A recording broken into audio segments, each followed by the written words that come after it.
Yo, what's going on, nerds? I want to talk about a bit of a gateway spinner for me. Almost the first little bitty lovely spinner that I got. Probably the second one, and it sort of opened up a whole can of worms to me and made me realize how lovely little spinners can be. This is a Sage from Unquiet Hands. It is in copper, and it has Tom's own proprietary, I should say, fine stonewash on there. It is. Let's see if I can get more of a close up and actually have a focus. I mean, this one's been used for a little bit, so it's got a little love in there. But this fine stonewash is just, it's almost like a polish, a cross between a polish and a stonewash. It is delightful. So I was lucky enough to get in on the most recent drop for the Sage, and there was still some coppers left, so I grabbed it. It's a steal at about 145 bucks, and like I said, it just really kind of opened up a whole sort of world for me, realizing that like tiny little bar spinners are just banging. They're really great. So that all being said, right out of the box, I can't understand the clearance on this and why that's something that would like work for everyone. If you notice, I'm mainly spinning it using my like ring finger and holding it, with my middle finger and thumb, and that's because I can do this sort of pinch method with those two fingers. So it keeps my fingers clear of the spin radius of this thing. I try to spin it like this, instantly my thumb starts hitting because I can't spin a spinner holding it like this. It just doesn't, I don't get any power like that. I can't for love of God get any kind of like real rip and power. So I have to hold like that to get anything, but then it hits my thumb. So maybe my like technique is bad or something. I don't know, but I mean, let's look at what the clearance is here. Because I'm not shitting on the spinner. The spinner's amazing, but it's the clearance that's like something that I had to kind of mod for myself. So we have just about 12 on the body, and I'm measuring up there because it's actually thinner down there. Say you lose a couple mil. So that's where it counts there, right? That's what's hitting, and that's what's closest to the button. So I'm measuring up there, and we're getting just about 12.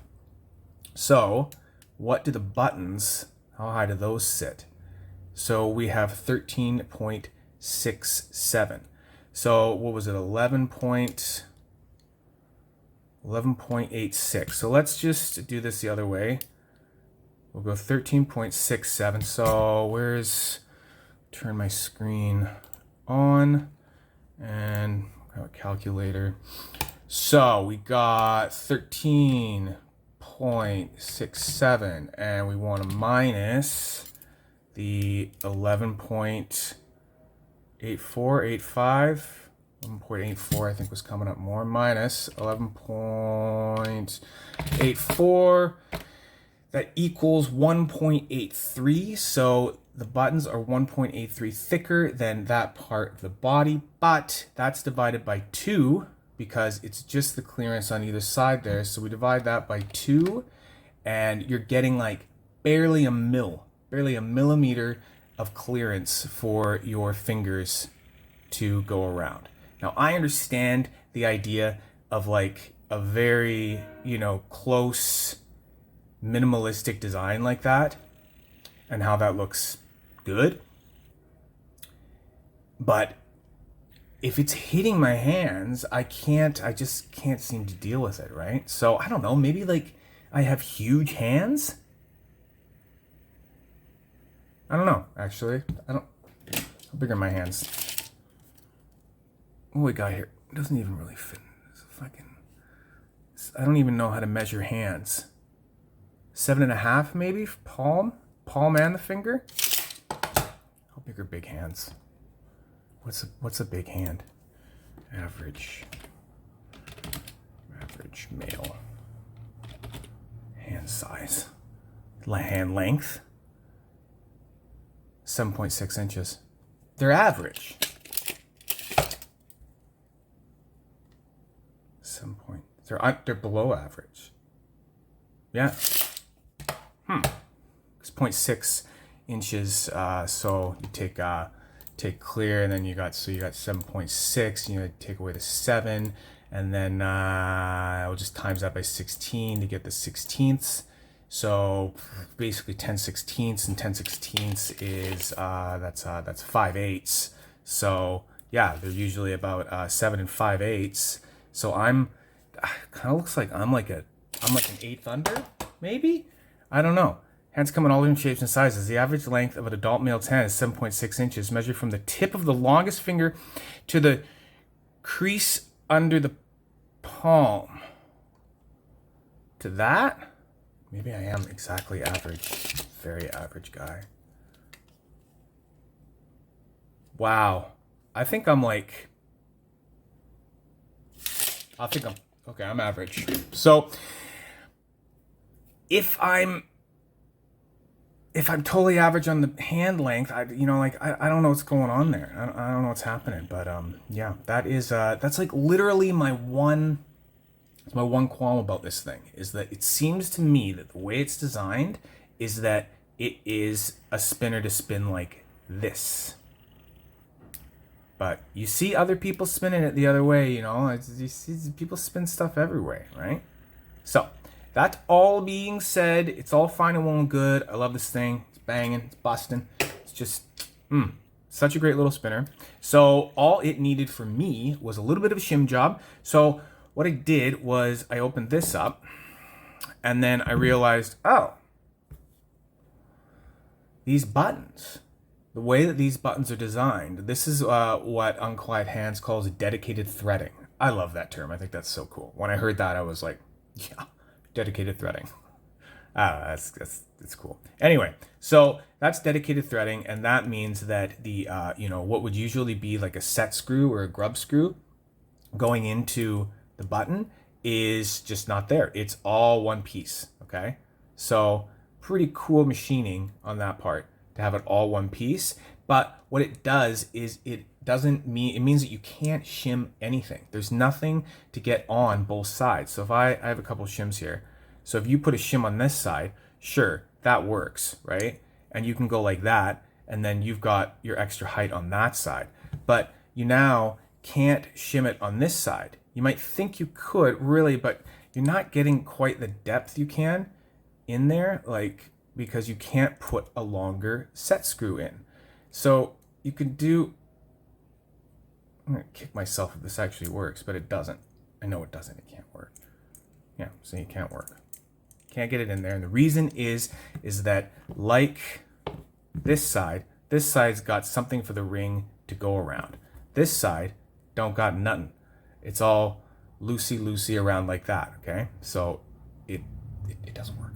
Anyway, so great. So I'm going, okay, great. So, there's dedicated, threading. So what am I going to do, right? Luckily, I had some 23 mil buttons. And that should be noted, is that these are not your standard 1 inch or the 24.5 mil. These are a little bit smaller at 23 mil, which I find to feel quite nice. It's a very, very perfect fit for that part of your finger, or this part kind of matches it more.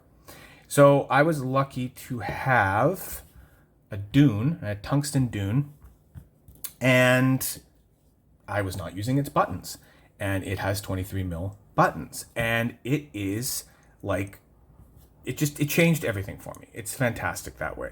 It added weight to it. It meant that I could now rip it like this, just really get it going. I mean, now I have gaps, but that's just the way it is. That really bugs some people, but it was, negligible for me.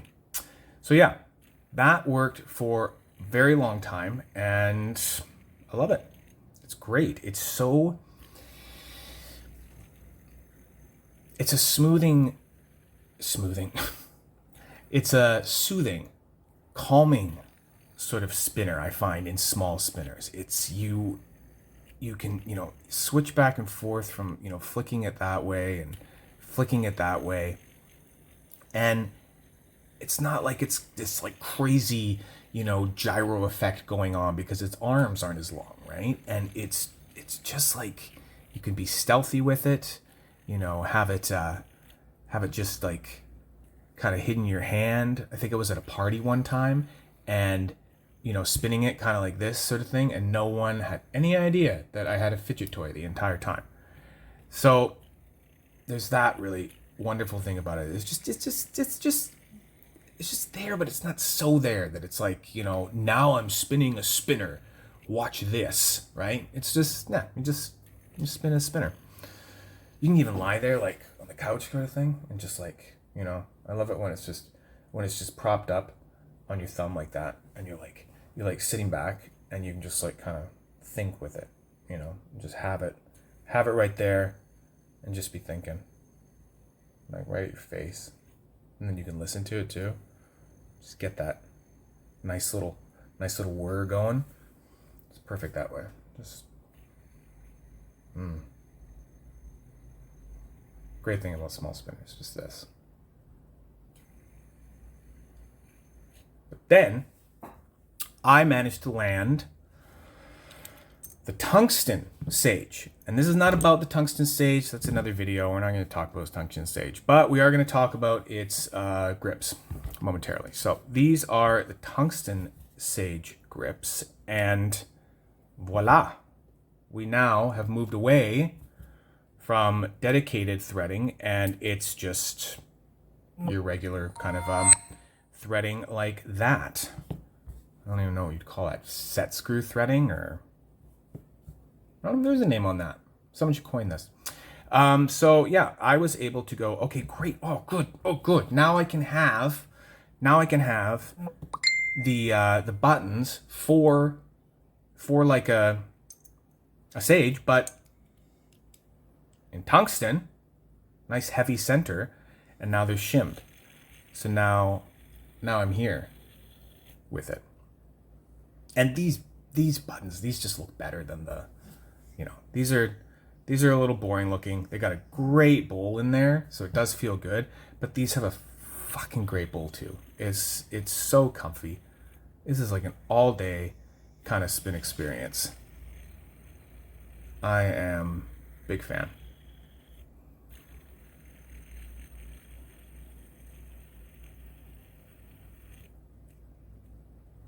And then, before I go, we'll just show off and you can see what you can get made, right? So you can get stuff like this made.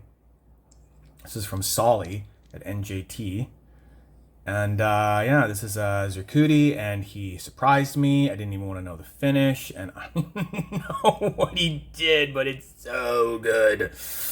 Yeah, and they're 23s, right? And I got him to make them 16 mil high. So it's like, that's even like too much clearance. He probably could have gone like 15 and it still would have worked. But, getting something like this made for something is just, it really connects you to the spinner more, right? It really solidifies it and tells, it shows in your collection, I mean business about this spinner. I love this thing. But yeah, usually those live on the tungsten sage, which is another video, like I said. And for now, this one lives like this. So highly recommend a sage. Grab one if you can. I'm going to show you the weight before I go because I forgot to do that. So let's do it with its standard buttons. I think it was like just around 100. It's a great weight for me to put those on.